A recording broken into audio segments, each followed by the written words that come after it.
지난 1964년 10월 북한 최용건을 포함한 북한 대표단은 북중 국경조약 체결 직후 베이징을 찾아 마오쩌둥을 만납니다. 국경조약 체결 직후였기 때문에 양국은 국경과 관련된 다양한 이야기를 나눴는데 마오쩌둥이 대뜸 당신들의 경계는 유화 동쪽인데 봉건주의가 조선 사람들을 압록강변으로 내몬 것이다라는 말을 꺼냅니다. 즉 요동은 원래 한국의 선조들이 세운 국가의 영토였는데 중국 고대왕조가 그들을 침범해 압록강변까지 내몰았다는 것이죠. 이러한 내용은 그의 중국 외교부가 펴낸 모택동 접견 외빈 담화 기록 휘편 제11권에 실려 있는데요. 이 발언이 2002년부터 중국이 추진 중인 동북공정의 근간을 뒤흔드는 발언입니다. 그런데 마오쩌둥은 이보다 6년 앞선 1958년 11월 아예 북한의 김일성을 앞에 두고 당신들 선조는 당신들의 영토가 유화를 경계로 한다고 말했으며 중국의 선조들이 당신들의 요동 땅을 침략했다. 당신들이 역사를 기술할 때 이것을 써넣어야 한다고 강조했죠.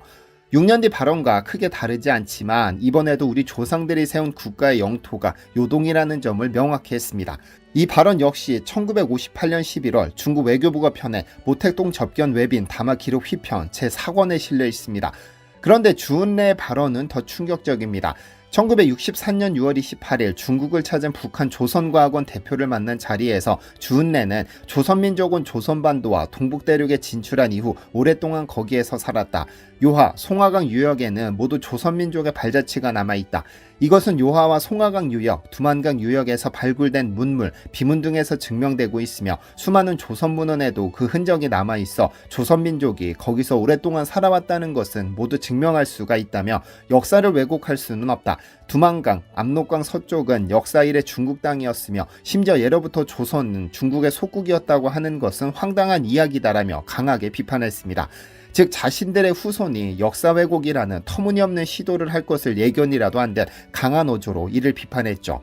이러한 내용 역시 1963년 6월 28일 중국 외교부가 펴낸 외사공작 통보에 그대로 실려 있습니다. 중국을 건국하고 1976년까지 통치한 최고 지도자들의 입에서 비슷한 용어로 요동 땅은 조선민족의 땅이었다는 발언을 했다면 이는 중국 정부의 공식 입장이었을 겁니다. 더구나 북한과 중국의 국경 획정 과정에서 등장한 발언이므로 함부로 내뱉은 개인 의견이 아니라 철저히 중국의 입장을 대변한 내용이라고 볼 수 있죠.